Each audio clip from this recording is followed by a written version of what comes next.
مسلمانوں، تم پر اللہ کے راستے میں لڑنا فرض کر دیا گیا ہے، اور وہ تمہیں ناگوار تو ہوگا، مگر عجب نہیں کہ ایک چیز تم کو بری لگے اور وہ تمہارے حق میں بھلی ہو، اور عجب نہیں کہ ایک چیز تم کو بھلی لگے اور وہ تمہارے لیے معذر ہو، اور ان باتوں کو اللہ ہی بہتر جانتا ہے اور تم نہیں جانتے۔ اے پیغمبر، لوگ تم سے عزت والے مہینوں میں لڑائی کرنے کے بارے میں دریافت کرتے ہیں، کہہ دو ان میں لڑنا بڑا گناہ ہے، اور اللہ کی راہ سے روکنا اور اس سے کفر کرنا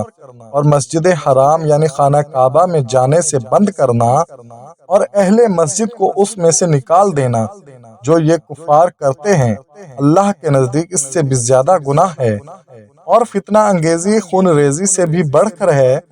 اور یہ لوگ ہمیشہ تم سے لڑتے رہیں گے، یہاں تک کہ اگر مقدور رکھیں تو تم کو تمہارے دین سے پھیر دیں،